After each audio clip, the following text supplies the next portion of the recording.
Buenos días a todos. Bienvenidos a este webinar organizado por el Instituto de Fomento de la Región de Murcia en colaboración con Timur. Soy Lucía Huerta, responsable de la oficina de Bruselas, y hoy os voy a acompañar en la conducción del evento junto a mis compañeros de innovación en Murcia, Inmaculada y Antonio, de marketing, María Jesús, y Laura y Nat, conmigo aquí en Bruselas. Todos estamos pendientes de que el webinar se desarrolle con normalidad.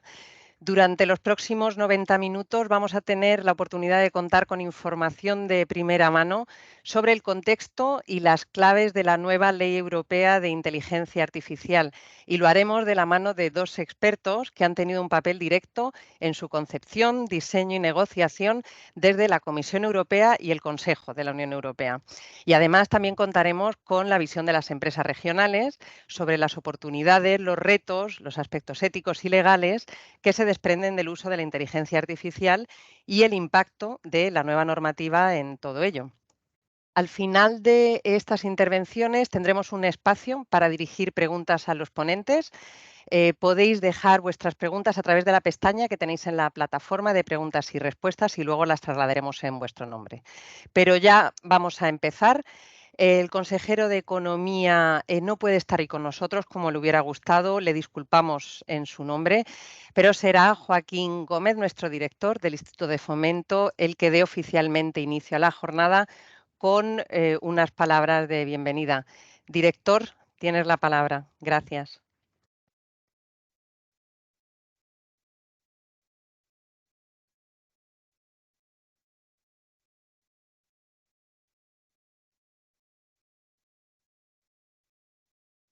A ver, un segundito. Joaquín. Ahora sí.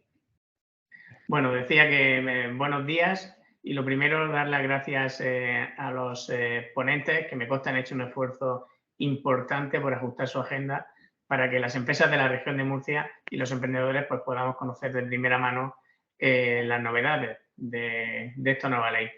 Creo que todos somos conscientes del rápido desarrollo tecnológico que está teniendo la inteligencia artificial y sobre todo el impacto que va a tener en términos económicos y también a nivel social. Y el hecho de que la Unión Europea haya promovido esta ley de inteligencia artificial, que hay que destacar que es pionera a nivel mundial, pues supone muchísimas oportunidades para el sector empresarial de la región de Murcia. Con el webinario de hoy, pues que queremos desde el Gobierno regional y en particular desde la Consejería de Empresa y el Instituto de Fomento que se conozcan los aspectos clave del nuevo marco reglamentario que va a aplicar a todos los agentes públicos y privados dentro y fuera de la Unión Europea. Nos interesa en particular sus implicaciones para el sector empresarial, como decía, especialmente importante en empresas que desarrollan aplicaciones que usan inteligencia artificial. En la región de Murcia tenemos unas cuantas, y también las nuevas oportunidades tecnológicas que se abren pues, prácticamente en todos los sectores. Precisamente, y creo que hoy se destacará, hace apenas 48 horas, la Comisión Europea presentaba un paquete de medidas para apoyar a las pymes altamente innovadoras y a las startups en el desarrollo e implantación de una inteligencia artificial que sea más fiable y más segura. Y estas medidas que se incluyen dentro de los programas de financiación de la Unión Europea, Horizonte Europa, Europa Digital e Invest EU, pues suponen un mecanismo de apoyo, como decía, al sector empresarial para impulsar y desarrollar proyectos vinculados con la inteligencia artificial. Así tenemos claro que debemos prepararnos para dos cosas. Primero, una adecuada aplicación de la nueva normativa europea. En su caso, también muy importante, identificar necesidades de capacitación y formación para apoyar a las empresas y a las administraciones. Y, lógicamente, pues, para aprovechar todas las oportunidades que se desprenden de esta tecnología y la nueva normativa europea para las empresas regionales. Aquí estoy totalmente convencido que la visión de Timur, también en colaboración con el Centro Tecnológico de las TIC, CENTIC, pues va a ser muy importante para el despliegue y la puesta en marcha de estas oportunidades. Desde el Gobierno regional y en particular del Instituto de Fomento, y aprovechando pues el excelente equipo que tenemos en Bruselas, vamos a seguir muy de cerca las diferentes iniciativas e instrumentos que se están impulsando y que se van a impulsar para apoyar el ecosistema, que podemos aprovechar para impulsar el ecosistema tecnológico regional en un entorno europeo con muchísimas oportunidades en esta materia.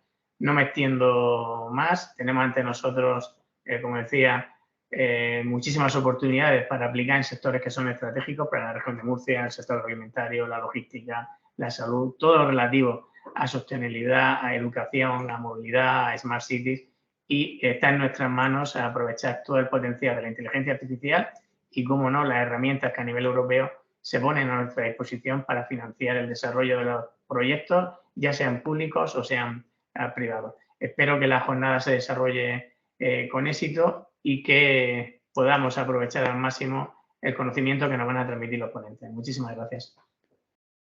Muchas gracias, Joaquín, que fue realmente el impulsor a finales de noviembre de esto. Dijo, es interesante hacerlo y nos puso a todos a organizar. Gracias, Joaquín. Pues seguimos ya. Procedemos a dar la bienvenida a nuestros invitados. Tenemos con nosotros a Miguel Valle del Olmo, consejero de Transformación Digital en la representación permanente de España ante la Unión Europea, a Martin Ulbricht, experto senior de la Comisión Europea en el desarrollo de políticas sobre inteligencia artificial, y Juan Celdrán, empresario y presidente de la Asociación de Empresas del sector TIC de la región de Murcia. Bienvenidos a los tres y vamos a empezar con Miguel Valle del Olmo, consejero de Transformación Digital en la REPER, que ha estado a cargo de la negociación de la Ley de Inteligencia Artificial y ha participado activamente en ese acuerdo final que alcanzaban las instituciones europeas a finales del pasado año. Miguel lleva más de 10 años trabajando en la Administración Pública Española, impulsando políticas públicas en materia de digitalización. Ha sido subdirector de Inteligencia Artificial en el Ministerio de Transformación Digital y ha trabajado en la aplicación de la estrategia española, el despliegue de redes de comunicaciones electrónicas y en el desarrollo normativo nacional e internacional, implicándose en diversos foros de la Unión Europea o la OCDE. Es ingeniero de telecomunicaciones por la Universidad Politécnica de Madrid. Miguel, muchísimas gracias por estar con nosotros. Tienes la palabra, por favor. Nada, Lucía, gracias a vosotros por, bueno, por invitarme a venir, ¿no? Y además... Disculpa, Miguel, ¿no te vemos? ¿No me veis ahora mismo? Espera, voy a encender y apagar la cámara. Ahora, no sé si ahora me veis. Perfecto, sí. Muchas gracias. Vale, perfecto. Vale, y me oís bien, ¿no? Entiendo. Genial. Vale, bueno, pues nada, ya decía, ¿no? Que para mí el placer es mío. Me habéis invitado y yo estoy encantado también, porque yo tengo la sensación de que, claro, ahora se abre un periodo en el que la gente tiene que, todos aquellos que quieran desarrollar negocios que de alguna forma queden afectados por la ley de inteligencia artificial, pues necesitan hacer un ejercicio de comprensión de la norma y bueno, pues es una norma que va a venir a ocupar más de unas 200 páginas, son muchos artículos, tiene complejidad técnica, tiene complejidad también desde el punto de vista jurídico y por tanto todo lo que se pueda hablar de ella pues creo que es conveniente en este momento, ¿no? En un momento en el que, bueno, en el que de todas formas todavía estamos un poco expectantes de los votos finales, ¿no? En el Consejo por un lado y en el Parlamento por otro. Porque, como sabéis, bueno, pues una norma europea la propone la Comisión es el poder ejecutivo dentro de la Unión Europea, bueno, pues algo similar a la Administración General de Estado en España o a las administraciones de las comunidades autónomas, y ellos plantean, la Comisión plantea un texto, pero los legisladores, hay dos legisladores, es decir, algo parecido a lo que podría ser aquí el Congreso y el Senado, pues son por un lado el Consejo y por otro lado el Parlamento. El Parlamento son las fuerzas políticas que votamos nosotros. Esta primavera votaremos, ¿no? Entonces son fuerzas políticas, independientemente del país del que vengan, representan ideas políticas y en el Consejo lo que se representan son los intereses de los Estados miembros y discuten las preferencias que ellos tienen de cara a medidas que se van tomando. En este caso, pues el texto que había puesto la Comisión se discutió internamente en el Consejo, por un lado, se discutió internamente en el Parlamento por otro, y empezamos una fase de negociación entre Parlamento, consejo, y la comisión también, dando sus opiniones para que aquello guarde una coherencia, que es lo que se denomina trílogo, ¿vale? Entonces, estos trílogos acabaron el día 8 de diciembre. Tienen dos vertientes, una más técnica, tienen otra vertiente que es más política. Entonces, en la parte técnica han sido más, pues, bastante más de 250 horas de reuniones. Y en la parte política, digamos, cuando ya el máximo nivel se reúne, pues señalar que se hizo el trílogo más largo de toda la historia, hacer un acuerdo, el reglamento de IA de más de 37 horas. Y bueno, pues se pudo de esta forma llegar a un acuerdo en temas que eran muy sensibles y muy importantes para Estados miembros y partidos políticos. Entonces, un poco qué es lo que contiene, qué es lo que, bueno, qué es lo que contiene la norma, que además está relacionado con este proceso, ¿no? De cómo fue el proceso. Bueno, esta norma básicamente lo que trata es de decir, oye, mira, yo entiendo que regular una tecnología no se puede hacer. Eso no se puede hacer. Una tecnología no es mala per se. Una tecnología tiene cosas muy buenas si se utiliza bien, muy, muy buenas, y cosas que pueden presentar riesgos si se utiliza mal. Pues aquí pasa exactamente igual. La inteligencia artificial ofrece un montón de oportunidades, tanto en materia de lo que puede hacer, como en materia de los beneficios económicos y sociales que esa actividad reporta, pero también puede traer una serie de riesgos, ¿no? Una serie de riesgos. Entonces, ¿por qué no identificamos los riesgos? Y una vez identificados, asociamos una serie de usos a esos riesgos, y esos usos son los que yo regulo. Dependiendo del riesgo que se ha identificado, puede ser un riesgo inaceptable, puede ser un riesgo, digamos, de alto riesgo. También se pueden poner algunas obligaciones comunes a todos en temas de transparencia para que la gente sepa que aquello es un sistema de inteligencia artificial, y luego está pues el resto, que no está sujeto a ninguna regulación, pero eventualmente podría sujetarse a unos códigos de conducta, ¿no? Entonces, eso es, digamos, el grueso del reglamento, y ahora contaré cosas que pasan durante el mismo que hicieron que se ampliase un poco la visión, ¿no? Pero básicamente es lo que se hace. Entonces, los usos que pueden ser prohibidos, pues son, por ejemplo, pues el reconocimiento de emociones en el entorno de trabajo, en el entorno educativo, salvo que sean por un tema de seguridad y salud. Pues eso es un uso que parece que se ha llegado a un acuerdo y que se quiere prohibir. También la identificación, por ejemplo, facial en tiempo real, la identificación remota biométrica en tiempo real, para fuerzas y cuerpos de seguridad del Estado, cuando solo se puede usar cuando es para una serie de causas, pues, de peso, ¿no? Entonces, en ese caso, claro que se puede utilizar con unas ciertas autorizaciones, pero en el resto no, por lo intrusivo que es. Tampoco puedes utilizarlo cuando son técnicas subliminales que pueden alterar tu comportamiento de una manera que te haga daño, ¿no? O tú hagas daño a otros. Entonces, este tipo de cosas se prohíben. Y, por supuesto, el social scoring, muchos sabéis lo que es, se practica en China. Bueno, pues básicamente asociarte una puntuación social en base a cómo te comportas en diferentes ámbitos, y esto te da derecho a una serie de ayudas u otras. Parece un poco control de masas, y esto se ha querido prohibir.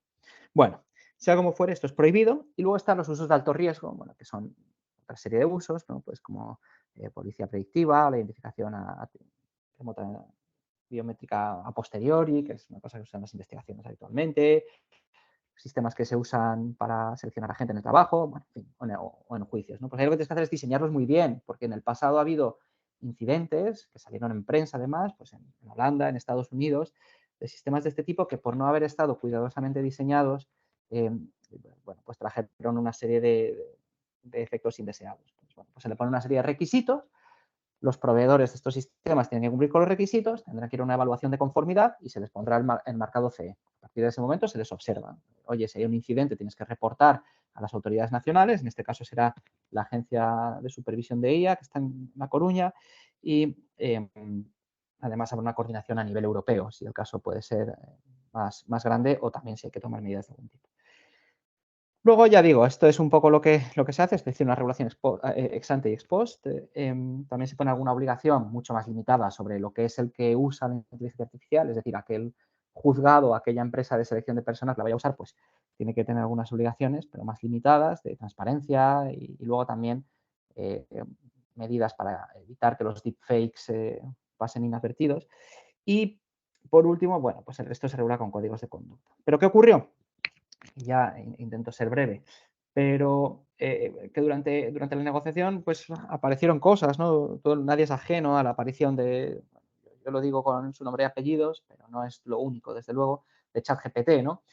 Y bueno, pues se vio que había un componente dentro de los sistemas de IA, que son los modelos fundacionales, ¿vale? ChatGPT es un sistema de IA, aunque no tiene un propósito a priori todavía muy definido, más que hablar, ¿no?, con la gente, pero no es para, a priori no tiene por qué ser salud o otra cosa, ¿no? Eso puede ser decidido más adelante. Pero lo que sí que tiene ChatGPT es un componente muy potente, es el modelo fundacional, el GPT-4, ¿vale? Pues podemos ver que hay unos componentes muy potentes, como el GPT-4 o muchos otros, que son, por ejemplo, yo que sé, el Llama de Meta, y estos parece que como plantean otra serie de riesgos que son más sistémicos, porque básicamente tú los puedes integrar en muchos sitios de la cadena de valor y si están mal diseñados, este riesgo se trasciende y se propaga, pues se les pone una serie de obligaciones que son más de transparencia, muy leves, de observación y cuando son modelos muy potentes, alguna otra cosita más de evaluación del modelo, ¿no? De que haya una buena revisión de que aquello funciona bien, ¿no? Un poco inspirado también en los modelos, en los system cards, estos de GPT-4. Y bueno, este fue uno de los puntos más costosos en la negociación, sin duda alguna, porque la industria en un inicio pensó que podía ser muy gravoso. La realidad es que creo que hemos adoptado más una cosa bastante razonable de ver, observar y entonces actuar, no tanto de poner grandes obligaciones muy difíciles y muy gravosas. También hubo puntos muy duros en las partes que afectan a los derechos fundamentales, tanto lo que se usa por las fuerzas y cuerpos de seguridad del Estado como otra serie de sistemas que plantean un poco de invasión o que pueden, de invasión, de intromisión o la vida privada, o aquellos otros que pueden tener efectos graves en sus consecuencias. Estos fueron puntos bastante costosos. También el esquema de gobernanza, al final, cómo se diseñó, también costó horas, no tanto de confrontación, pero sí de imaginarlo. Por cierto, hace 2 días ya se hizo la decisión para la oficina de IA. Y por último, bueno, y ahora, bueno, pues toca implementarlo, ¿no? Ya digo, la oficina de IA parece que está echando a andar. Y aquí en España tendremos que hacer bien la agencia en el sentido de que ahora mismo todavía no tiene ni los procedimientos montados ni la gente contratada para empezar a hacer esa evaluación de mercado que tiene que hacer, ¿no? Que de alguna forma he descrito antes. Y bueno, y a nivel europeo montar la oficina, montar los esquemas y las empresas lo que sobre todo necesitan es muchas guías. Esto es algo en lo que se ha insistido mucho en la regulación, mucha digamos, orientación, porque lo que no se quiere es caer otra vez en el esquema del GDPR, donde hubo mucha confusión en la adopción, por un lado, o en el esquema de medical devices, donde por otro lado, bueno, pues ha habido unos costes de compliance un poco elevados. Aquí se quiere democratizar un poquito más el conocimiento de manera que cualquier actividad pueda ser desarrollada con más facilidad o con menos costes, ¿no? Y nada, todo esto, bueno, pues es un poco el proceso, es un poco la filosofía, yo creo que tampoco hay mucho más que decir. Martin, que sé que estuvo desde los inicios, cuando digo desde los inicios no digo desde 2021, cuando se publicó, yo digo desde antes, indagando dónde estaba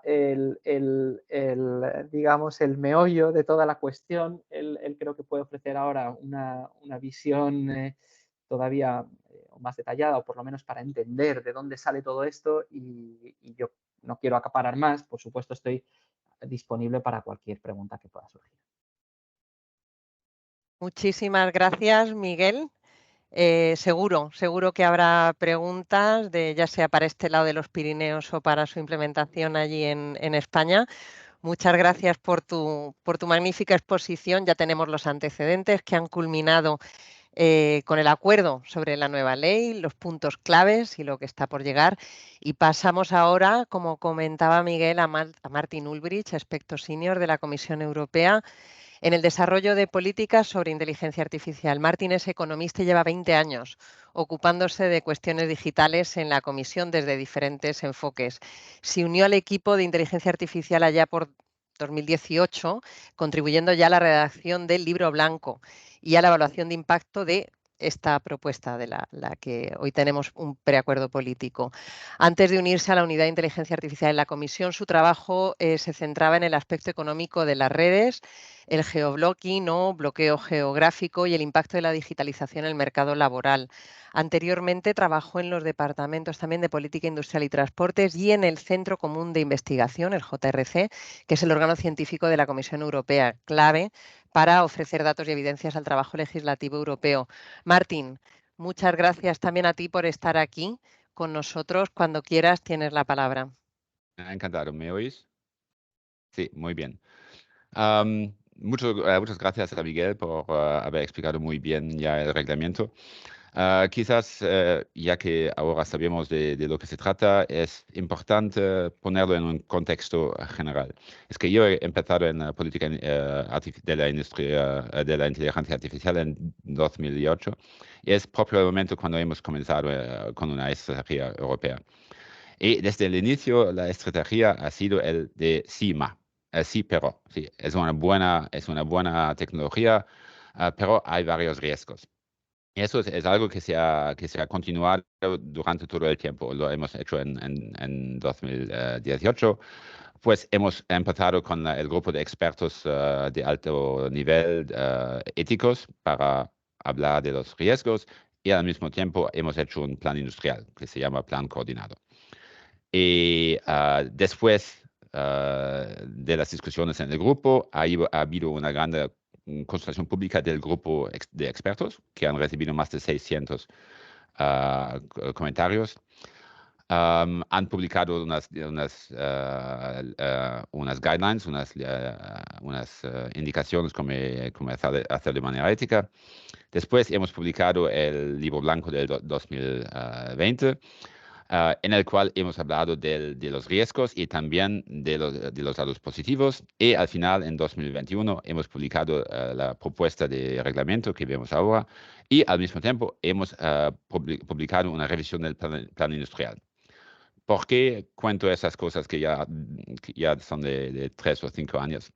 Por dos cosas. Primera cosa es que con la consultación del grupo ético, la consultación pública de ese grupo e incluso con el libro blanco, por el cual hemos recibido más de 1000 comentarios, antes de la propuesta ya ha habido un debate público muy importante. No es que sea un reglamento que la Comisión haya inventado porque le gustaba hacer un reglamento. Había ya un debate político internacional muy importante, incluso los académicos, las industrias, las organizaciones civiles, todo el mundo ya había participado y eso también se ha visto ahora, es que llegamos a un punto de culminación de estos procesos. Y la otra, eso es el más importante, es que ahora se habla mucho del reglamento. Es normal, es algo que se aplica a todo el mundo, se ha discutido en el Parlamento Europeo, en el Consejo, se habla en los periódicos y se habla muy poco del plan industrial. Y eso también es natural porque el plan industrial es algo que se ocupa, que es importante sobre todo para los especialistas, ¿no? Porque habla de la inversión, de la investigación, del desarrollo. Se trata de cosas muy importantes para las empresas especializadas, para las agencias locales, etcétera, etcétera, pero no para el gran público. Y así que se habla muy poco del plan industrial, pero mucho del reglamento. Se crea la impresión que estamos negativos del IA. Porque cuando se habla del reglamento, se habla de los riesgos, se habla de lo que puede salir mal, de los problemas que se pueden crear. Y se habla de eso mucho y muy poco del otro. Pero no es verdad. No es verdad que somos negativos del IA. Somos muy positivos del IA, pero aceptamos que hay varias cosas que hay que arreglar. Es por eso que hay el reglamento. Incluso, como ya lo dijo el director, hace 2 días hemos publicado un nuevo paquete de medidas para sostener el IA, que está centrado sobre todo una de las cosas donde estamos muy fuertes en Europa, es que el acceso a los superordenadores, ¿no? Es que en los planos industriales de antes habíamos decidido de aumentar las inversiones en los superordenadores, lo que hemos hecho a nivel europeo, con el resultado que hoy, bueno, ya desde hace 1 o 2 años, estamos en una posición de fuerza en los superordenadores y ahora se trata de utilizar esta fuerza de los superordenadores para permitir también el desarrollo de los modelos fundacionales, ¿no? Es que ya sabemos que los modelos fundacionales necesitan mil millones de parámetros, necesitan muchísimo capacidad de ordenador y así el acceso es ordenadores es algo que es muy importante para el desarrollo. Como sabéis, ya en noviembre, cuando hubo la gran reunión a Madrid, la reunión de la AI Alliance, de la Alianza para la IA en Europa, se anunció el gran reto del IA, lo que es un premio que se puede dar a varias empresas con un acceso a estos superordenadores y también una financiación, pero sobre todo millones de horas de cálculo, que es lo más importante. Y también en diciembre hubo la inauguración del Mare Nostrum 5 en Barcelona, el más grande superordenador de Europa en ese momento. Bueno, cambiará porque cada vez el nuevo será más potente, más fuerte que el anterior, porque en ese momento es el Mare Nostrum 5 de Barcelona el más importante. Y es también con el Lumi que se encuentra en Finlandia y el Leonardo que se encuentra en Bolonia, son los tres más grandes superordenadores. Y así, continuando con el sistema del gran reto, hemos publicado anteayer este paquete de medidas para permitir a las empresas innovadoras, las PYME, todos los que quieran desarrollar modelos fundacionales, un acceso más fácil a esos superordenadores. También hemos, por el pequeño detalle, también hemos publicado una estrategia cómo utilizar el IA también en la Comisión Europea, ¿no? Porque es verdad que hablamos a todo el mundo que es muy útil, que tiene mucho potencial, así que tenemos también que hacerlo nosotros en nuestro trabajo.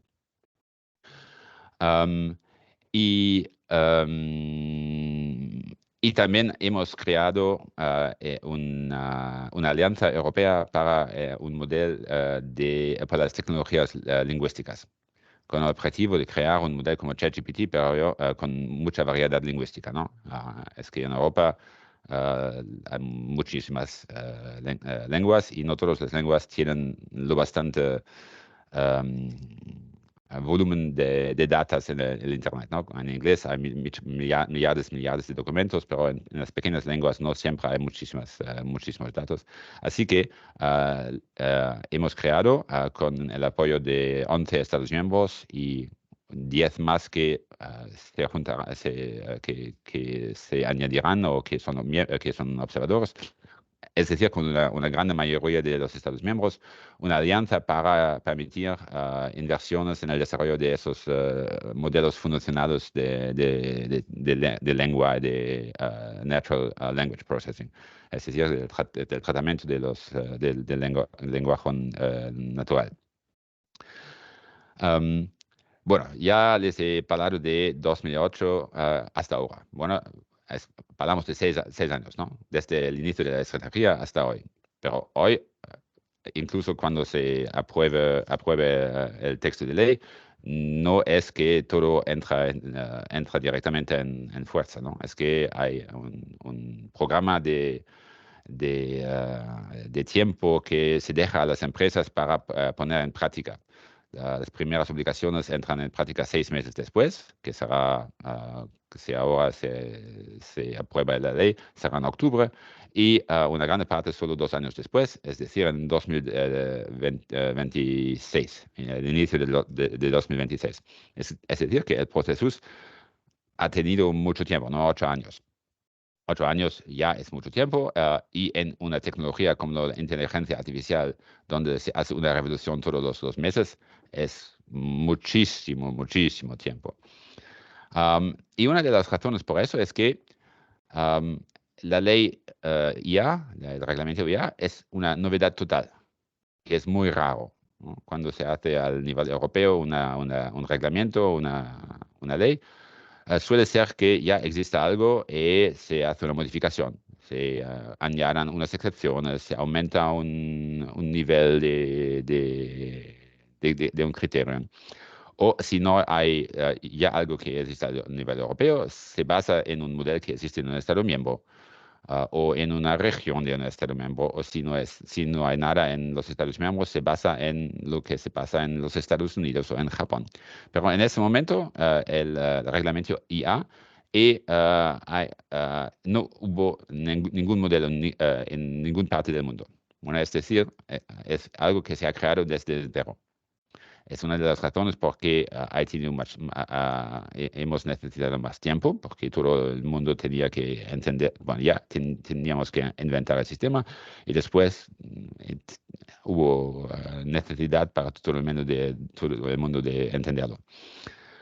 Pero uno de los efectos es que ahora que tendremos la ley europea, que es la primera ley al mundo, en los otros países tendrán lo mismo problema que nosotros tuvimos hace 4 años, pero esa vez sí que hay un modelo, porque ahora sí que hay el ejemplo europeo. Y eso es muy importante, porque así los valores europeos que están en el modelo que hemos creado pueden ser también modelos que otros países utilizan. Y es por eso que es muy importante que hemos aprobado ahora el reglamento. Miguel ha muy bien explicado las clases de riesgo que se hablan, que están en el reglamento, pero ha dejado fuera la clase quizás la más importante. Es la clase en la cual no hay ninguna obligación. Porque quizás lo haya mencionado, pero me gustaría hablar mucho de eso, porque sí que se habla mucho de las cosas que son prohibidos, sí se habla mucho de las aplicaciones con alto riesgo, pero quizás lo más importante es la grande clase, porque serán la gran mayoría de las aplicaciones no son prohibidos y no son de alto riesgo. Y eso está combinado en la estimación que publicamos cuando hicimos la propuesta. La estimación era de 85 a 95% de las aplicaciones que no son ni de alto riesgo ni prohibidas. La muy grande mayoría. Y eso se combina con el hecho de que hemos una lista en el anexo. Una lista es bastante fácil para una empresa. Si está en la lista, es que hay aplicaciones que se aplican. Si no está en la lista, no. Y cuando se hace la combinación de las dos, es decir, que para la inmensa mayoría de las empresas, basta abrir una vez el reglamento, mirar en la lista, observar que la aplicación que hacen no está en la lista, cerrar el reglamento, ponerla al lado y nunca hablar de eso de nuevo. Eso es muy importante. No porque Miguel había hablado del reglamento de la protección de datos y de ese modelo. Sabemos que a veces el problema no es tanto lo que está en la ley, sino el entendimiento, la comprensión de las empresas para saber lo que tienen que hacer y lo que tienen que hacer. En ese reglamento, con el modelo de lista, para la inmensa mayoría de las empresas es muy claro. No tienen que pedir a un abogado de analizar lo que hacen. Es que miran en la lista y se acabó. Y eso es muy importante. Y finalmente, me gustaría también hablar muy breve aunque de los sandboxes, no sé cómo se dice en español. Que están previstos en el reglamento, que son una zona de interacción entre las administraciones públicas y las empresas, donde las empresas pueden experimentar con el ayudo, es la supervisión de las autoridades públicas para estar seguro que lo que hacen no encontrará problemas reglamentarios después. Es una posibilidad que se ha creado en el reglamento. España ha sido el primer país a hacer un proyecto piloto y eso es una buena posibilidad de fomentar el desarrollo. De nuevo, un poco como lo que he dicho con la lista, con el hecho de que la lista, a menudo el problema no es tanto que lo que quieran hacer las empresas sea prohibido o sea imposible o sea muy reglado. Es que a menudo el problema es que no saben qué tienen que hacer, no saben si está permitido o si no está permitido. Y los sandboxes tienen justamente el objetivo de permitir a los que participan a poder desarrollar y saber a cada momento si después podría haber algún problema. Bueno, eso es lo que me gustaría decir por el momento, pero vamos a discutir sobre todo, sin duda, de todo eso. Muchísimas gracias, Martín. Antes creo que Miguel ha levantado la mano, creo que quiere reaccionar. Adelante, Miguel. Muy rápido y por ahondar un poquito en una cosa que ha dicho Martín, por un lado, efectivamente son pocos los casos que caen dentro del alto riesgo, pero es que encima, incluso si caes dentro del alto riesgo, el reglamento prevé un mecanismo para que la empresa pueda determinar que, oye, a lo mejor el uso que está dando está dentro de lo que se considera que puede ser alto riesgo, pues yo que sé, dentro del juzgado, pero es que realiza una tarea muy automática de clasificación y eso no plantea riesgo. Entonces, ese mecanismo, por ejemplo, te permite escapar a la regulación de alto riesgo, ¿no? Está recogido en el artículo 6, con lo cual tenemos incluso una nueva capa de granularidad para evitar ser desproporcionados en ese aspecto. Y en segundo lugar, otra cosa que yo creo que es muy importante es los sandboxes están ahí y sirven para lo que ha dicho muy bien Martín. También sirve para que aprendas a cómo implementar los requisitos, pero es que también hay otra nueva herramienta que yo creo que es un poco diferente, pero que son las pruebas en entornos reales, ¿no? Se permite, el reglamento incluye una figura que permite hacer pruebas en entornos reales sin que tengas que entrar en un sandbox, porque las convocatorias de los sandbox salen cuando salen, pero tú como empresa puede que necesites experimentar con un producto y te da unas reglas sobre cómo hacerlo, con lo cual sí que se ha tratado de dar un impulso a la innovación. Y sí, no, y estoy de acuerdo, el 95% son de no alto riesgo, lo he comentado antes, ¿no? Que ellos se acogerían, si quieren, de forma voluntaria a unos códigos de conducta. Muy bien. Gracias, Miguel. Pues de estas dos primeras intervenciones yo creo que se nos queda un contexto estupendo. Gracias, Martín, por haber complementado eso. Nos quedamos con eso que comentabas del sí, pero, sí a la tecnología y a la apuesta de la Unión Europea por esta tecnología, pero todo en un entorno pues, con los principios y valores y seguridad que se le ha querido dar a través de esta norma. También nos quedamos con eso que comentabais los dos ahora, que esa gran mayoría de aplicaciones que no van a entrar en la categoría de alto riesgo. Y también con dos temas importantes que apuntabais los dos para las empresas. Miguel, apuntabas que habíais querido introducir la necesidad de guías de orientaciones para evitar confusión en su implantación y eso llegará, lo seguiremos y será de mucha utilidad. Y Martín hablaba efectivamente de ese listado, ese anexo que va a facilitar también la comprensión por parte de las empresas, además de que vamos todos a contar con un periodo de transición que nos va a permitir ir poco a poco, además de esas entidades nacionales y europeas que van a acompañar todo el proceso.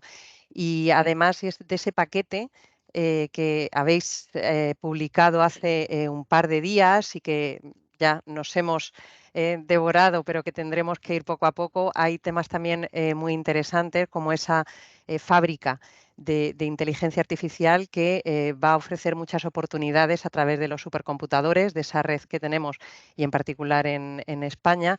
Ese premio, de todo esto informaremos a los participantes, el premio que se lanzaba en noviembre para ayudar también a startups y luego muchas oportunidades nuevas de financiación en programas ya existentes, en Horizonte Europa, en Europa Digital, en InvestEU y también varias iniciativas de apoyo al talento, capacidades, formación, con lo cual todo eso lo iremos viendo. Pero entramos ya, vamos ya a la visión de las empresas con Juan Celdrán, que está ya aquí con nosotros, la visión desde la región de Murcia. Juan es empresario y presidente de la Asociación de Empresas del sector TIC, como he comentado antes. Es en este contexto en el que participa en la Comisión de Transformación Digital de la COE, estando así implicado en la toma de decisiones de las políticas TIC, pero también en proyectos internacionales de cooperación. Tiene experiencia en proyectos TIC de diversos ámbitos, desde Internet de las Cosas a blockchain y cloud, y ahora está inmerso en proyectos de plataformas de software como servicio o SaaS para salud, y ha sido evaluador de la Comisión Europea de Proyectos de Robótica e Ingeniería Biomédica del Programa Marco de Investigación e Innovación de la Unión Europea, ya desde el 7º programa, allá por el periodo 2007-14, hasta el actual Horizonte Europa. Juan, muchas gracias por estar con nosotros. Por favor, tienes la palabra. Micro. Perfecto. Muchas gracias, Lucía, por vuestra invitación. Es un placer para mí, como presidente de Timur y a nivel profesional y personal, estar en un webinar como este, y gracias al Instituto de Fomento también por la invitación. Bueno, el entrar el último de los ponentes pues tiene sus ventajas. Una de ellas es que, bueno, pues parte de los contenidos que de alguna manera, cuando preparas algo así, intentas que la gente, los participantes, o sea, las personas que están en este webinar, pues se vayan con unas ideas claras, pues los han explicado perfectamente los dos ponentes anteriores.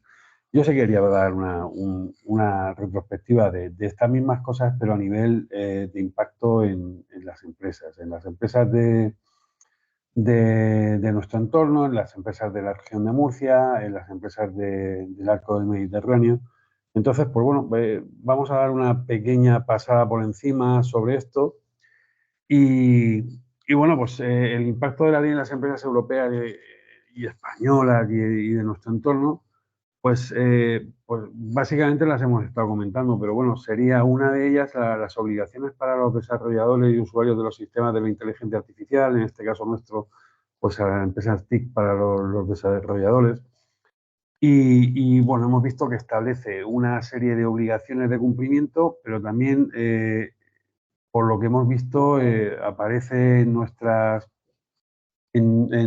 uso diario, pues la posibilidad de hacer rápidamente así el uso que vamos a darle está permitido o no está permitido. Eso yo creo que de alguna manera será fundamental. El hecho de que se haya creado una agencia europea y que conecte con cada una de las agencias, digamos, nacionales, en este caso la española, que está en La Coruña, pues es algo que le da agilidad e importancia. Yo también entiendo que desde esa agencia de inteligencia artificial nacional, pues lo que creo que daría mucha agilidad, y ya empiezo con parte de peticiones, ¿no? Sería que en cada una de las comunidades autónomas hubiera una delegación, un enganche, una bandera, un flag, como queramos llamarlo, de tal manera que le dé bastante agilidad. Porque, bueno, pues es cierto que somos territorios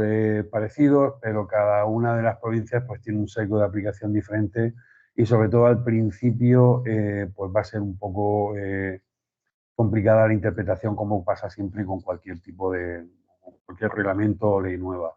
Es muy importante que aparezca un flag, una bandera, algo destacado aquí en la región de Murcia, en nuestro entorno, en Alicante, en Valencia, en Andalucía, pues bueno, que nos diga de una manera cercana cómo hacer la interpretación. La prohibición de los determinados sistemas de la inteligencia artificial. ¿Qué ocurre? Pues hemos estado comentando antes, lo que se quiere, y bueno, a juicio nuestro lo vemos acertado, es que no se haga un uso indiscriminado, digamos, de sesgos de razas o desempeños en base a cuestiones que, bueno, que deben estar protegidas. Yo tengo la experiencia personal de hace unos años, por la tecnología de Estados Unidos, para hacer bueno, sobre todo con un tema más polémico, que es el reconocimiento facial, reconocimiento facial nos da una cantidad de información, no solamente de determinar quién es esa persona, sino nos da la identidad para que nos hagamos una idea del humor hasta que están esas personas en ese momento, ¿no? Entonces, pues bueno, es una cuestión. Nosotros cuando la abordamos y vimos la cantidad de información que obteníamos de cada foto de reconocimiento facial por la mañana, simplemente al ticar, nos dimos cuenta que era un tema a abordar de manera pues muy cuidadosa. Y es, pues bueno, desde esa experiencia vemos que esta ley ha tenido en cuenta eso y bueno, pues es, digamos, por la parte de proteger al ciudadano es reconfortante. Bueno, pues en general, los sectores donde creemos nosotros en nuestra provincia que pueden estar, digamos, que puede causar mayor impacto la regulación de esta nueva ley, el nuevo reglamento, pues obviamente pues serían en salud. Tiene un impacto grande porque va a permitir pues revolucionar prácticamente la atención sanitaria, desde lo que es el diagnóstico a luego las nuevas herramientas, el tratamiento, la prevención. Bueno, pues aquí puede ayudar de manera importante a que empresas de startups de pequeño tamaño, de empresas incipientes, o también empresas de un tamaño medio o grande, puedan desarrollar tecnologías en este ámbito que puedan, pues, digamos, bueno, pues dar un mayor peso al sector tecnológico, que estamos viendo que es muy importante que este sector tecnológico pues tenga un peso importante en nuestra zona. A la fabricación, a los servicios financieros. En esta zona nuestra, el hecho de determinar a través de inteligencia artificial unido al Big Data y al IoT, la productividad, una mayor productividad en el sector agrario, en el sector de producción agrícola y de distribución. Antes el director hablaba de sectores claves en la región como el agrario, sectores claves como el de la distribución o sectores claves relacionados en la cadena de valor con el sector de la producción, o en este caso también el de la transformación. Pues bueno, tengo que decir que se lleva trabajando desde hace ya años, desde Timur, desde CROEM, con otras asociaciones que son las verticales de estos sectores para que primero haya una labor de entendimiento de qué es, qué puede proporcionar la inteligencia artificial alrededor de todo esto. Llevamos trabajando tiempo, desde las asociaciones pues hay muchísima sensibilidad al respecto y bueno, yo creo que poco a poco va calando tanto lo que es el impacto que puede producir en la productividad y en, bueno, la calidad de vida también, por qué no decirlo, de este tipo, de estos sectores tan importantes en esta zona.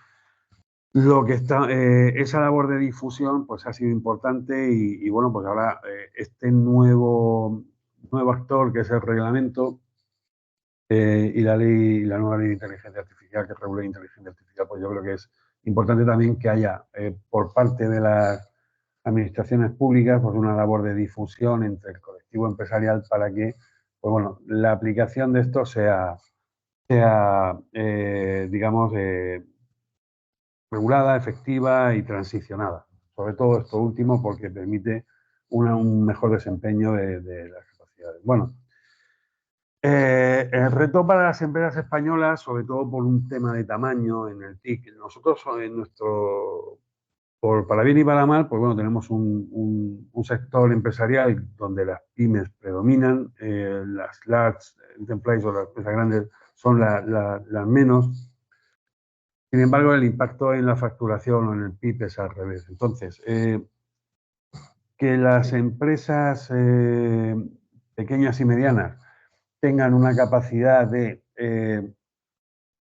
poder incorporarse de una manera sencilla, como he dicho antes, y transicionada al cumplimiento del reglamento, pues es muy importante, porque podríamos pensar que esa falta de recursos que a veces se atribuye a las empresas pymes, pues podría perjudicar lo que he dicho antes, ¿no? El desarrollo de nuevas iniciativas que mejoren la productividad de estos sectores.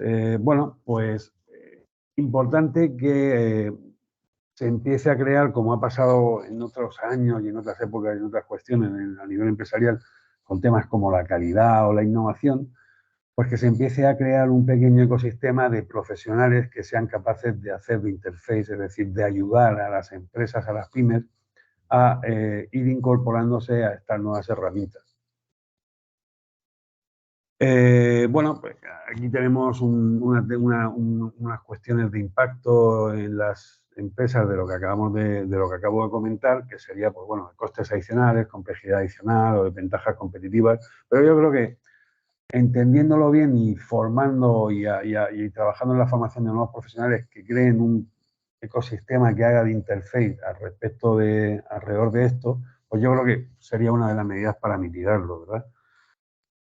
El efecto escala es un factor muy importante. Bueno, pues tenemos el hándicap del tamaño de nuestras empresas. Yo creo que poco a poco vamos a ir viendo cómo se solventa eso a partir o de procesos de escalados, o de procesos de escalados de empresas, o de procesos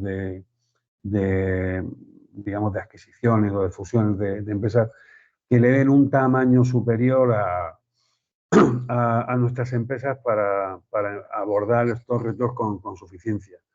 Un tamaño menor de 45 o 50 empleados a las empresas nos lastra mucho a la hora de abordar este tipo de procesos y bueno, pues bueno, habría que ir viendo medidas para mitigarlo. Bien, en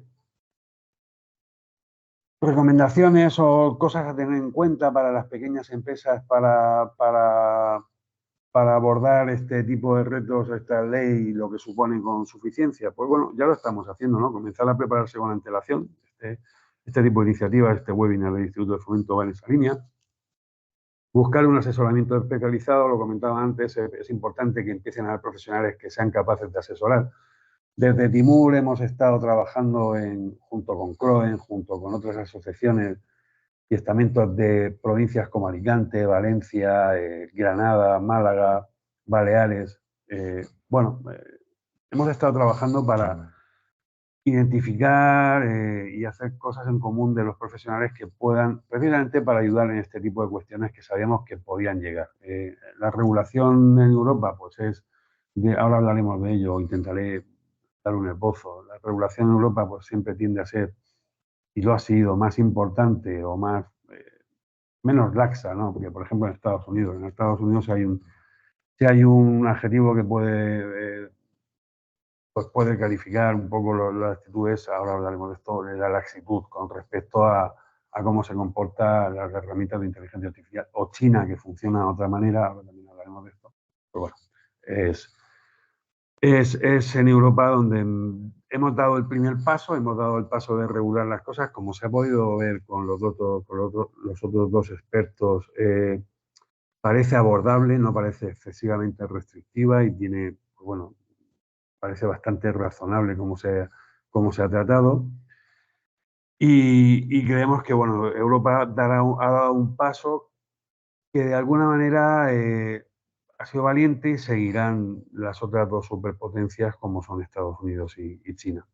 Y luego, bueno, por la cooperación entre las pymes, es decir, es algo que estamos fomentando desde el asociacionismo, que las pymes cooperen entre sí para abordar este tipo de retos y competir con el resto si bien tenemos falta de tamaño, pues es verdad que cooperando pues podemos compartir recursos y conocimientos para abordar este tipo de coyunturas y abordar los costes y la complejidad que puede suponer esto.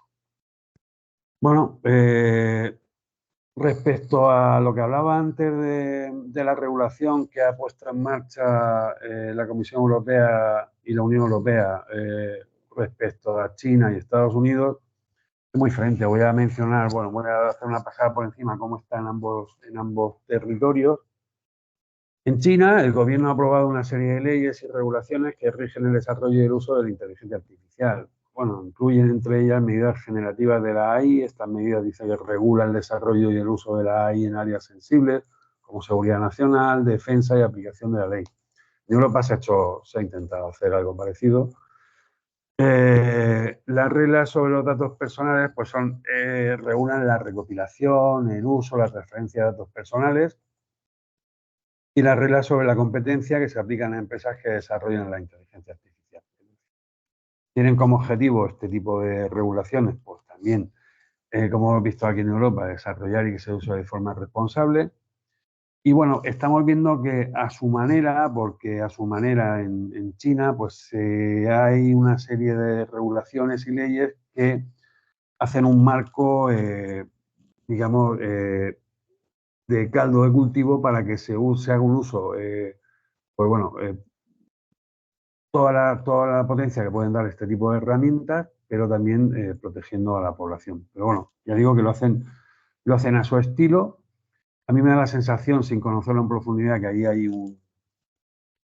son diferentes reglamentos o leyes las que regulan esto. Y luego en Estados Unidos es que no hay nada de esto. Como hemos dicho antes, que el adjetivo calificativo sería laxo. Bueno, pues lo más que hay ahí es en Estados Unidos, pues ley de derechos civiles, ley de protección de datos y ley antimonopolio, y con estas tres leyes, pues lo que hacen ellos es, pues, bueno, pues caso a caso y con jurisprudencia, pues empezar a trabajar en este sentido. Por lo que yo sé y bueno, por lo que se va hablando del sector, pues es cierto que en Estados Unidos han estado muy pendientes de lo que se hacía y de lo que se lograba en Europa. Y bueno, pues algo sacarán. El hecho es que ha habido siempre como una percepción por parte del empresariado y sobre todo por parte de las empresas que nos dedicamos a esto, que en Europa siempre había leyes como muy restrictivas y en Estados Unidos y en China, pues bueno, la ley era mucho más permisiva y hacía que el desarrollo de este tipo de tecnologías pues fuera mucho más avanzado que en Europa.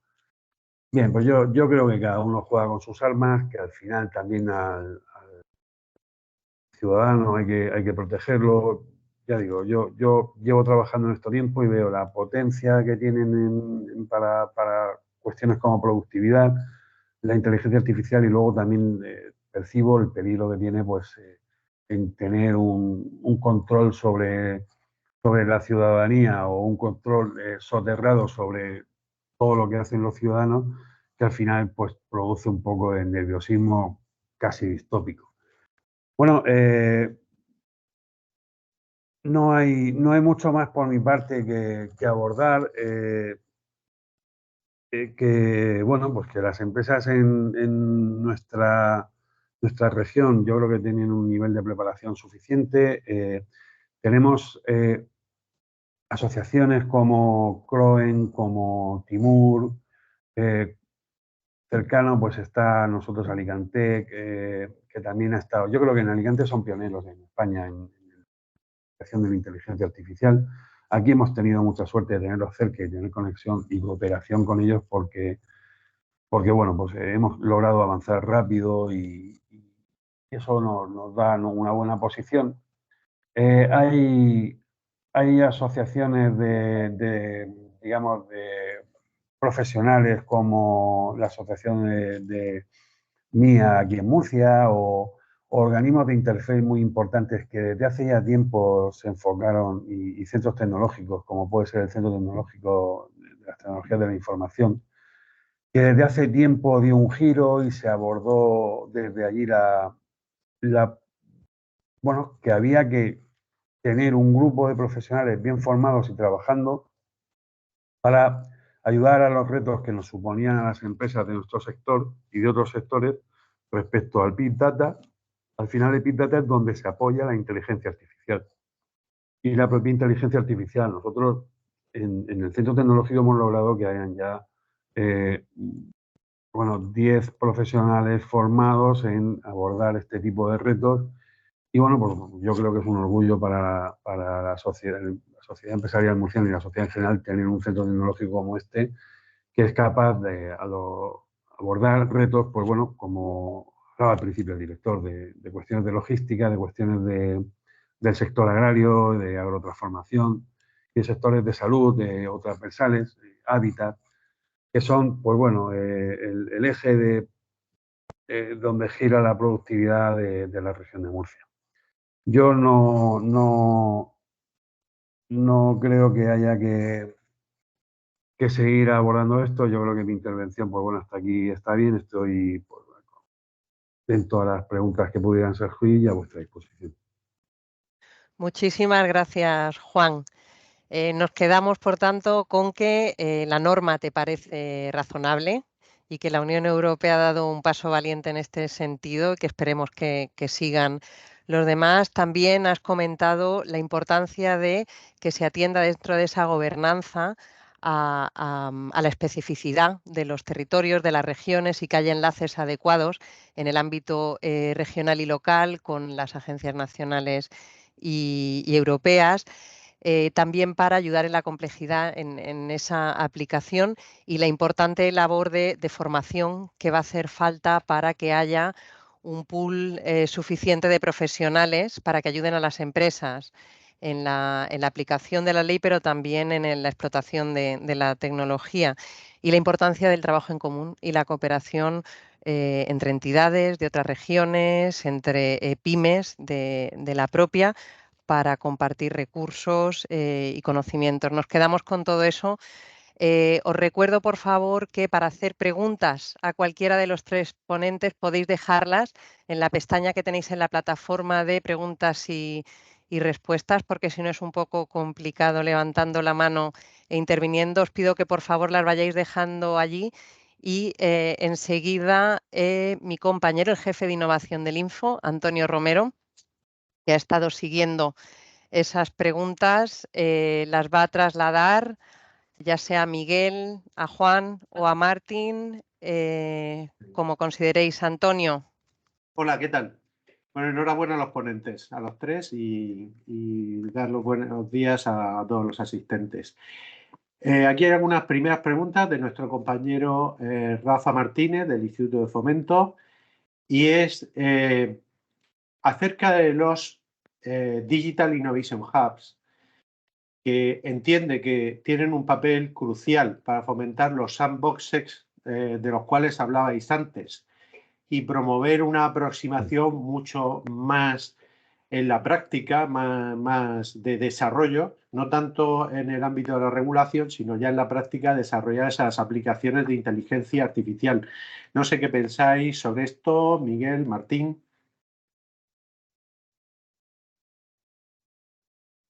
Pues bueno, por orden y alusiones, entro yo. Bueno, a ver, el tema de los sandboxes. Cuento un poco cómo ha quedado para que haya un poco de contexto y entonces pasamos a hacer la relación con pues, instrumentos de innovación que ha fijado la comisión, ¿no? En primer lugar, decir que ahora mismo es obligatorio que haya un sandbox por Estado miembro, ¿vale? Es lo que va a fijar el reglamento y esto tiene que estar hecho en 24 meses desde que se publica en el diario de la Unión Europea. Si bien es cierto que algún país lo que podría hacer es, bueno, pues unirse a un sandbox existente de otro Estado miembro, no hacerlo de forma conjunta. ¿Qué ocurre? Que, bueno, por un lado, montar un sandbox es difícil y costoso para la administración pública. Por otro, puede ser tedioso para un proveedor de inteligencia artificial el adherirse a entrar, especialmente cuando es una startup. ¿Y por qué? Porque, bueno, pues yo creo que cuando estamos hablando de una startup, bastante tienes con pagar las nóminas a final de mes como para liberar recursos de tu plantilla para que se pongan a hacer una propuesta de convocatoria a un sandbox sobre un sistema que lo que quieres es monetizarlo, ¿no? Entonces, eso siempre ha sido una cosa que se ha tenido en cuenta, se ha tenido en mente dentro de los legisladores como una gran preocupación. Entonces ocurren dos cosas. Por un lado, que los sandboxes tienen que tener, dar preferencia a las pymes, ¿no? Por un lado. Pero por otro está que efectivamente se puedan aprovechar instrumentos de apoyo que existen ya en la Unión Europea, que han sido fijados por la Comisión. Esos instrumentos de apoyo son dos. Los Digital Innovation Hubs, pero también los Testing and Experimentation Facilities, ¿vale? Los Digital Innovation Hubs, bueno, en cada Estado miembro, en cada país, se han hecho de una forma un poco distinta, pero la filosofía y los servicios son los mismos. Básicamente lo que tienen es una labor quizá más de asesoría, de facilitador, ¿no? Es de facilitador. Entonces, cuando hay algo que puede ser costoso para una empresa a la hora de de implementar, como puede ser la participación en un sandbox, es obligación del Digital Innovation Hub no solo aportar la información de la convocatoria, sino de poner a disposición algún recurso que le permita a esas empresas hacerlo de forma más fácil, ¿no? La oferta de cada Digital Innovation Hub varía. En España, bueno, pues las últimas convocatorias están muy dirigidas a sectores muy industriales, pero en general se entiende que podrán dar acceso a bueno, pues para cualquier proveedor que quiera meterse en cualquier caso de uso.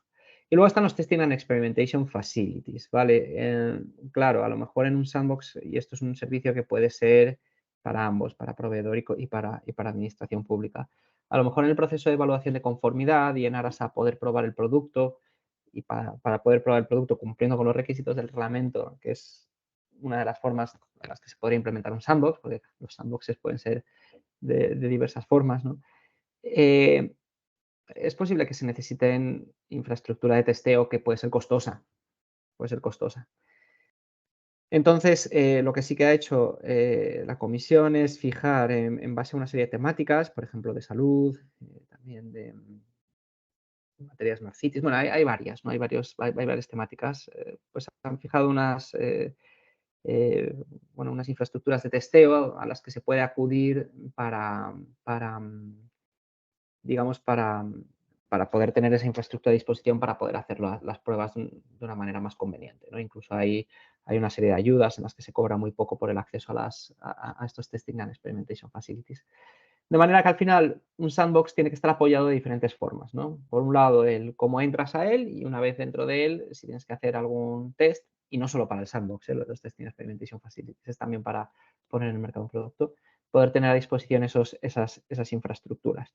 Y por último, bueno, pues decir que los sandboxes, la norma dicta claramente que es que tiene que haber un acceso preferente a las pequeñas y medianas empresas, ¿vale? ¿Esto quiere decir que te vas a dejar afuera a las grandes? No, porque probablemente haya sinergias entre unas y otras. Pero esto quiere decir que no te vas a dejar fuera a las pequeñas, ¿no? Es un poco la filosofía. Sí, solo una pequeña palabra. Efectivamente, bueno, cuando se habla hoy en día, cuando se habla de la tecnología, se habla siempre de ecosistema, ¿no?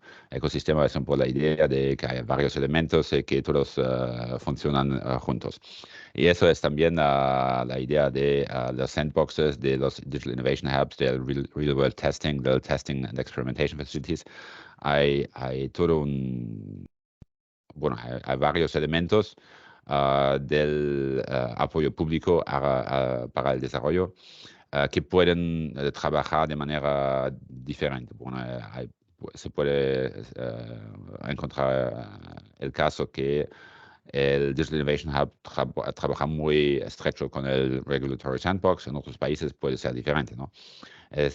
Todo eso depende de la práctica en el país y, bueno, obviamente también de los reglas, pero es algo donde la práctica tendrá el peso más importante. Muy bien.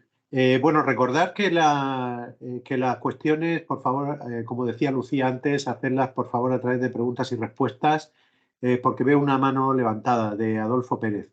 Es mejor porque somos muchos y es preferible para poder ir leyendo las distintas preguntas. Otra cuestión también que se suscitaba es cómo se ha tenido en cuenta, ¿no?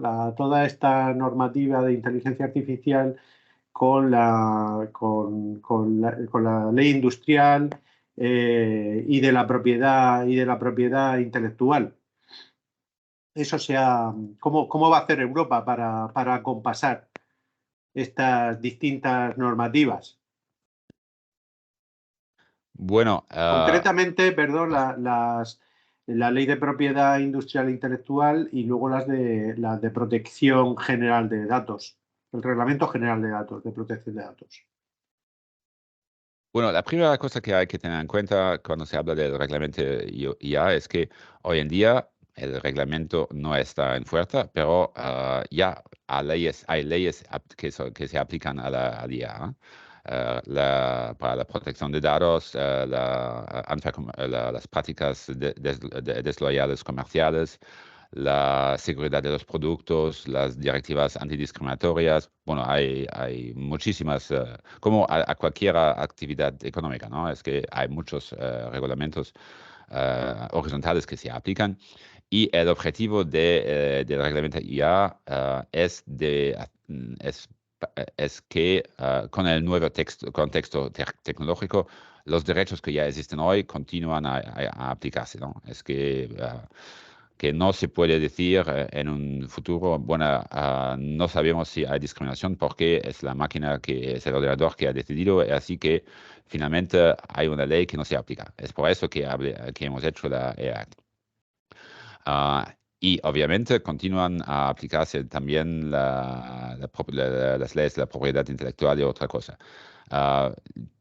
Obviamente, supongo que se habla la cuestión, pregunta por ChatGPT y las demás modelos fundacionales que utilizan muchísimo contenido que se encuentra en Internet. Por eso hay una ley, la directiva sobre el Text and Data Mining, que está muy nueva, que es todavía en fase de, bueno, no, es que ya ha entrado en vigor, pero son los primeros años de funcionamiento, así que continúa a desarrollarse un poco la práctica como se hace en práctica. Pero hay una ley que ya está aplicable. Ahora sí, la ley, cuando se hizo la ley, no se había pensado a ChatGPT, ¿no? Cuando hasta hace 2 años, ningún ley, ningún texto, ninguna declaración política tenía en cuenta ChatGPT. Es lo que decía antes, ¿no? Es que 8 años son mucho en una tecnología normal, en inteligencia artificial. 8 días puede ser mucho, mucho, porque va tan rápido que finalmente todo cambia muy rápidamente. Y así ahora si se ve la cuestión de la aplicación de las leyes de la propiedad intelectual que se hace. En el reglamento está previsto que los modelos fundacionales tienen que hacer un resumen, una breve descripción de los contenidos que han utilizado, que ya es un paso en adelante frente a la situación anterior. Muy bien. Sí, Hay una... Sí, Miguel. Un añadido muy rápido. Muy bien. Porque efectivamente sale de 3 categorías, es un triángulo, ¿eh? La protección de datos, la propiedad intelectual y los derechos de autor, ¿vale? No puedo estar más, o sea, estoy totalmente de acuerdo con Martin. Claro, por un lado, la directiva de copyright aplica y la directiva de copyright ya preveía bastantes temas para entrenamiento de inteligencia artificial y dentro de ellos se incluye los modelos fundacionales. De hecho, es lo que ha aplicado a cosas que ya han ocurrido, incluido ChatGPT, ¿eh? O sea que, y esta es del 2019. Entonces, claro, ya hay cosas que hay que cumplir, como bien ha dicho Martín, es que esto es así. Por otro lado, esto se recuerda en el reglamento. Para los modelos fundacionales se añade el resumen suficientemente detallado y se explica lo que es, de forma que, claro, sea algo que sea viable desde el punto de vista de las empresas que hacen modelos fundacionales, pero a la vez permita reclamar tus derechos de autor, ¿no? Entonces, eso sería en materia de derechos de autor. Se sigue además dando la oportunidad para que los creadores de contenido puedan hacer un opt-out de que su contenido sea para entrenar a los modelos de IA, ¿vale? Y eso existe en herramientas. Está, por ejemplo, Google Extended, una de ellas. Con lo cual, en ese sentido, pues se ha tratado de, sin hacer una intromisión en la normativa de copyright, dar una solución a un problema patente. Luego están los secretos de propiedad intelectual y secretos comerciales. Bueno, la información que te hace compartir el reglamento de IA añade una serie de disposiciones muy cuidadosas para no fastidiar los secretos comerciales de las empresas y no fastidiar cosas que son comprometidas. Esto lo hace sobre todo a nivel de modelo fundacional, pero también en modelos de alto riesgo, ¿no? A la hora de compartir información, digamos, entre proveedores, pero también entre proveedores y lo que se llama en el reglamento, se conoce como proveedor aguas abajo o downstream provider, ¿vale? Y se ponen los sitios en los que parece que era más razonable ponerlo, en otros, obviamente, pues tampoco se puede, ¿no? Tienes que encontrar un equilibrio. Y por último está el Reglamento de Protección de Datos, que ha aplicado siempre. Este ha aplicado siempre. De hecho, la Agencia de Protección de Datos tiene abundante y copiosa literatura sobre el uso de inteligencia artificial y la protección de datos, que yo invito a leer porque tiene unas guías que están bastante bien elaboradas. Y ahora ha habido lo único que ha habido quizá es en el requisito de los datos de entrenamiento, es posible que tú necesites hacer un procesamiento de categorías especiales de datos, ¿no? ¿Y por qué? Porque si no, no eres capaz de detectar los sesgos del algoritmo, ¿no? del sistema de IA. Entonces, en la negociación se han añadido una serie de requisitos adicionales como salvaguarda para proteger este tratamiento de datos. Entonces, es lo único que yo creo que es digno de mencionar. El resto va dentro del reglamento de protección de datos. Yo a ese triángulo que has pintado le añadiría también los espacios comunes de datos europeos. También es algo que va a fomentar muchísimo la economía del dato, ¿verdad? Bien, hay una pregunta bastante larga de Javier Nieves, pero bueno, el contexto al final me parece que lo resume muy bien al final de su cuestión, y es que las empresas, en la aplicación práctica de todo esto, pues va a surgirles muchas dudas muy concretas, como seguramente se puede ver en la pregunta. Y entonces, claro, dicen, ¿a quién me puedo dirigir yo? ¿Dónde voy? ¿Dónde pregunto? ¿Dónde puedo preguntar? Aparte de que se pueden dirigir regionalmente, por ejemplo, a Timur, como antes comentaba Juan Celdrán, o al CENTIC y a distintos lugares. ¿Hay algún sitio de referencia donde se pueda contestar a estas preguntas tan concretas? Juan, quizá por cercanía a las empresas que tienen estas preocupaciones, quizá puedas contestarle tú. Claro, lo comentábamos antes, Antonio, ahí va a haber una incertidumbre en la aplicación de la ley que habrá que darle cobertura. La agencia española tendrá que crear, digamos, un flag o una alegación, ¿verdad?, en Murcia, y Murcia tendrá que distribuir pues, diferentes interfaces. Nosotros nos llevamos preparando desde hace tiempo, pues bueno, porque nos dedicamos a esto, desde la Asociación de Empresas La Patronal y desde el Centro Tecnológico para abordar este tipo de cuestiones. Bueno, pues habrá que ir articulando esta cobertura, digamos, de asistencia técnicas a las empresas para hacerlas de manera efectiva y natural. Obviamente, pues esto ahora ya se puede, o sea, se puede hacer, lo estamos haciendo de manera con los socios, pues bueno, es una cobertura más que se le da, y a las empresas en general, pues habrá que ir dándole forma a todo esto, dotándolos de recursos y bueno, pues dándole, pues como siempre, formando gente y dándole cobertura a todo este tipo de cuestiones. Pero que nos quede claro que estamos en el inicio y es algo que se tiene que ir montando poco a poco, que ya estamos preparados, que lo tenemos más que sabido que hay que hacerlo y ya es ahora una cuestión de que, pues bueno, haya una retroalimentación para que se pueda dar cobertura. Muy bien. Vale, Miguel, Manuel Moreno comenta también, hace referencia a algo que ha dicho Martín, que seguramente la forma práctica de comprobación de cumplimiento de la ley es pues ver que la mayoría de las ocasiones habrá que chequear el estar en un determinado listado, ¿no? Supongo que será la forma sencilla de que una empresa llegue rápidamente y diga, yo estoy haciendo esto o no estoy haciendo, es de alto riesgo o no lo es. Entonces, formula una pregunta, dice, cuando alguien use OpenAI o alguno similar para crear su propio modelo entrenado con información de sus clientes, necesitarán hacer un análisis de riesgos y otras normativas, ¿verdad? Eso pues parece obvio por lo que decíais. Y una segunda pregunta, claro, que se va a establecer unas metodologías o unos modelos para hacer estos análisis de riesgos.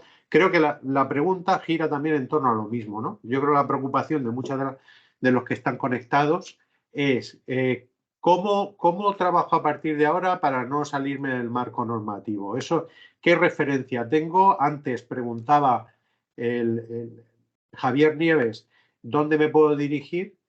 Manuel Moreno creo que redunda sobre esto, ¿no? Que se va a establecer algún tipo de metodología, modelo, Martín. El micrófono. Sí. efectivamente, bueno, la primera cosa que mirar es la legislación, que es, claro, me parece más clara que en otras ocasiones. Después hay que la posibilidad es de hablar con las autoridades. La implementación del reglamento se hace a nivel nacional, excepto para los modelos fundacionales, así que se puede preguntar a la Administración Nacional. Y además también habrá estándares europeos que permitirán a las empresas de estar seguro que cumplen con las obligaciones de la ley. Es decir, que son estándares, no son obligatorios, pero cuando se utilizan esos estándares, se tiene una presunción de que está cumplido la obligación de la ley. La Comisión ya ha publicado un primer mandato de estandarización al CENELEC, que es el Organismo Europeo de Estandarización. Así que ya están trabajando para concretizar las obligaciones que están en el cadro, en el marco reglamentario. Perfecto. Bueno, luego hay una pequeña, el artículo 82b que se ha añadido, bueno, ahora tiene otra numeración, pero en el reglamento dice que la comisión tiene que publicar guías sobre la implementación práctica de los diferentes requisitos. Entonces, esto va a ser algo que va a percolar, digamos, va a trasladarse a los diferentes Estados miembros claramente. Sus autoridades tendrán que hacer eco de esto. Y bueno, en cualquier caso, efectivamente, yo creo que la información es un listado, bueno, hay bastante información y también de la aplicación práctica del filtro, ¿no? Si eres un sistema de alto riesgo, pero a lo mejor puede que te libres porque eres un sistema un poquito más, o sea, estás dentro de los usos de alto riesgo, pero realmente no tienes tanto riesgo porque tu sistema hace algo más sencillo, también hay una orientación sobre eso, con lo cual, hombre, va a haber que hacer un esfuerzo de lectura, por supuesto. Yo imagino que las autoridades nacionales también tendrán que hacer su parte en la ayuda. Muy bien. En cuanto a una de las últimas preguntas de Rosalía, si se va a poder tener acceso a la grabación, pues una vez terminemos haremos el procesamiento del vídeo y donde tengamos autorización de publicación lo podremos colgar. No hay ahora mismo aquí más preguntas, en lo que no sé si hay alguna última. Pero mientras, por si alguien quiere hacer una última pregunta, lanzo yo una, no sé si comprometida o no, pero ahora que no nos oye nadie. Desde vuestro punto de vista, Martín, Miguel y Juan, esta legislación está en ese punto justo del que todos hablamos, de por una parte no limitar la competitividad, el emprendimiento, la creación de nuevos modelos de negocio, etcétera, y al mismo tiempo consigue ese objetivo de protección de ciudadanos, empresas y administraciones públicas. Estamos en el punto exacto, nos hemos ido hacia un lado, hacia otro. Complicada, ¿eh? Sí, por supuesto, es la solución perfecta a todos los problemas del mundo. No, es que hemos buscado la solución. Lo que tenemos me parece una buena solución. No es perfecta, ninguna solución nunca es perfecta. Pero eso es para hoy, ¿no? Es que la regulación de hoy, en 10 años, miraremos la regulación de hoy y pensaremos, ¿cómo hemos podido hacer eso, no? Es que es seguro que el reglamento, la regulación de la IA continuará a desarrollarse. Y cada vez, como con cualquier regulación, con años de experiencia, después se sabrá cuáles han sido los puntos mejores y quizás esos que han tenido menos suceso. Pero me parece un equilibrio, bueno, no solo objetivo, ¿no? Es que hemos trabajado, es la solución que hemos propuesta, así que es normal que pienso que es lo bastante equilibrado. Yo solo por añadir que efectivamente regulación perfecta no existe, ¿no? Pero creo que ha sabido capturar las inquietudes de todo el mundo, por lo menos tal y como está el texto ahora.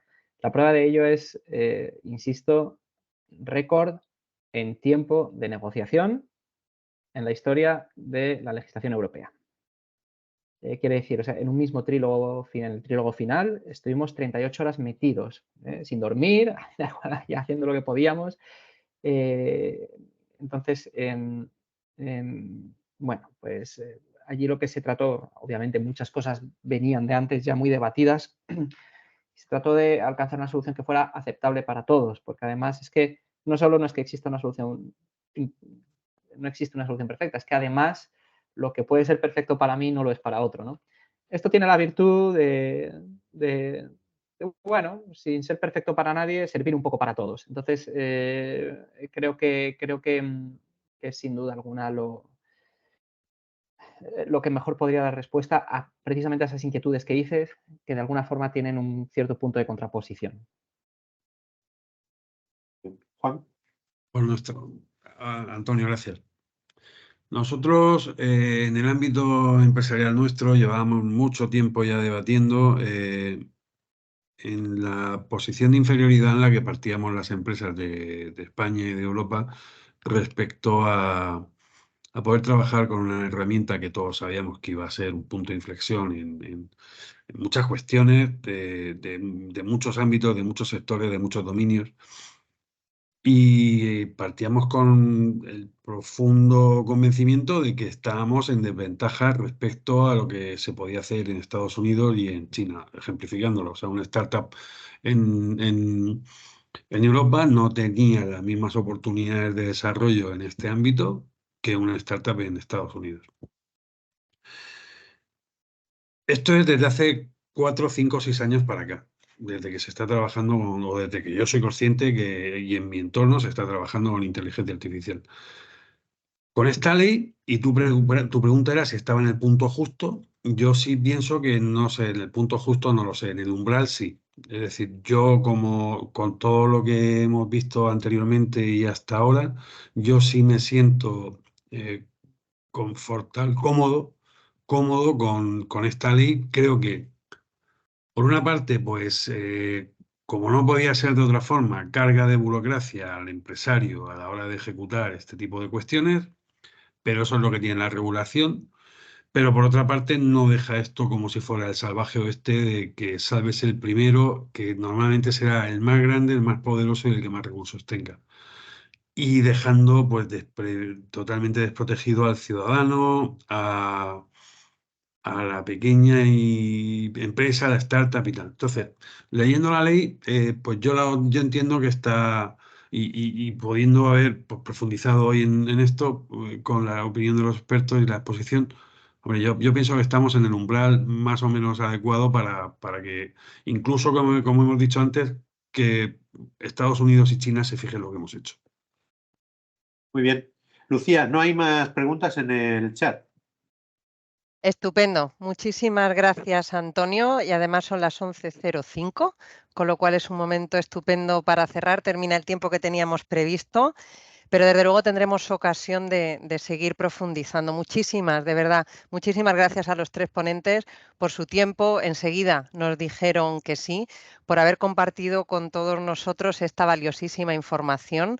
Gracias en nombre del Instituto de Fomento y de todos los participantes. Vamos, por supuesto, a seguir haciendo un estrecho seguimiento del desarrollo del nuevo reglamento, de todo lo que está por venir, de todo lo que ha surgido en estas intervenciones de inquietudes, de preocupaciones o de novedades y de oportunidades que tenemos que seguir. Por supuesto, vamos a analizar con atención ese nuevo paquete de medidas para informar adecuadamente a las empresas regionales y a todo el ecosistema, digamos, de innovación, también a la administración pública, que estamos muy interesados en el desarrollo de todo y en poder apoyar al resto de entidades. Todos los participantes, por cierto, vais a recibir una encuesta en la que os animamos a señalar aquellos aspectos que más os interesan o os preocupan, o para los que tenéis interés en que se impulsen acciones de información, de formación, ayudas. Por favor, atendedla para que podamos saber exactamente dónde necesitáis o dónde os interesa recibir más información o más apoyo.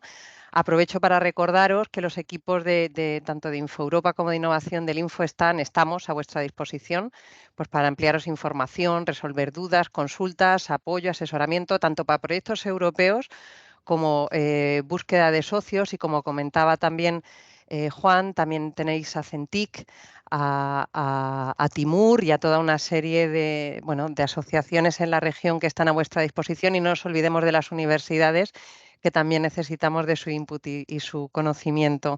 Y terminamos aquí. Muchas gracias a todos los inscritos, en particular a los que habéis llegado hasta aquí.